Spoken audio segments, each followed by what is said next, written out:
كانت صالة فرساي للأعراس في جنوب القدس تعج ب700 مدعو إلى حفل زفاف، عندما انهارت أرضية الصالة بالراقصين المزدحمين في الوسط، وانتهى الزفاف إلى أسوأ كارثة مدنية في تاريخ إسرائيل، وتحول الغناء والضحك إلى صيحات استغاثة وولع. أفأمن الذين مكروا السيئات أن يخسف الله بهم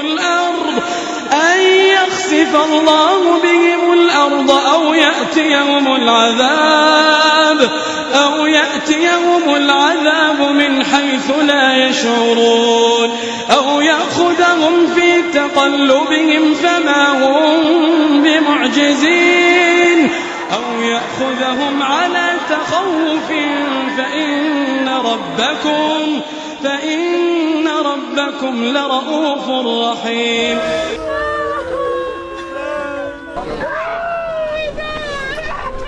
فخسفنا به وبداره الأرض. سبحان الله، هذه الآية كانت مثارا للتشكيك، فقال الملحدون: كيف يمكن أن تنشق الأرض وتبتلع منزلا؟ يمكن أن يحدث زلزال يدمر منطقة، يدمر قرية، مدينة، أما أن تنشق هذا. وبدأوا التشكيك بالقرآن. حديثا ظهرت ظاهرة في أمريكا وأوروبا وفي الصين، ظاهرة الخسف.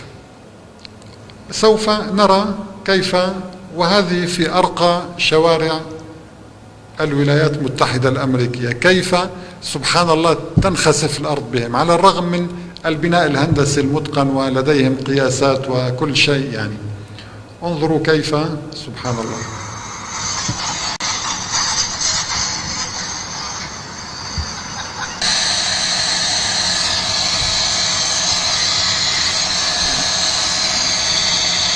طبعا هنا السيارة خسف بها،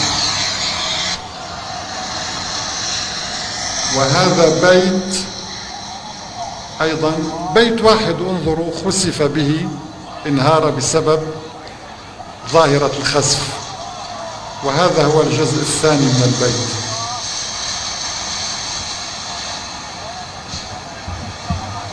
سبحان الله.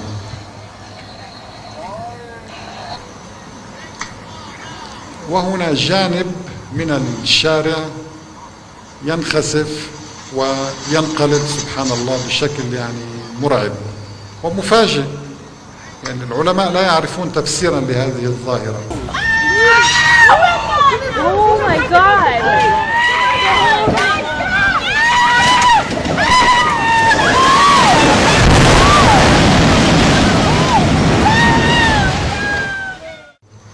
سبحان الله.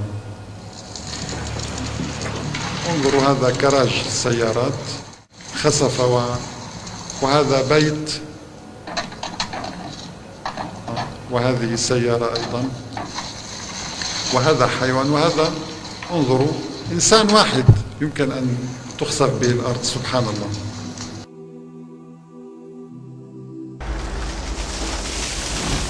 لذلك قال النبي عليه الصلاة والسلام: سيكون في آخر الزمان خسف وقذف ومسخ. سبحان الله. ورأينا كذلك أن النبي محمدا صلى الله عليه وسلم أخبر البشرية بهذه الأحداث قبل وقوعها ب14 قرنا. عن سهل بن سعد أن رسول الله صلى الله عليه وسلم قال: سيكون في آخر الزمان خسف وقذف ومسخ. قيل: ومتى ذلك يا رسول الله؟ قال: إذا ظهرت المعازف والقينات.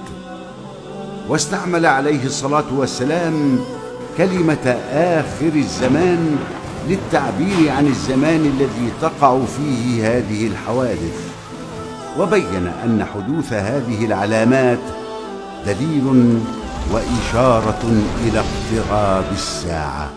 وإذا أردنا أن نهلك قرية أمرنا متر فيها ففسقوا فيها فحق عليها القول فدمرناها تدميرا. فاتقوا الله عباد الله، واعتبروا بما يجري حولكم وبينكم، وتوبوا إلى ربكم.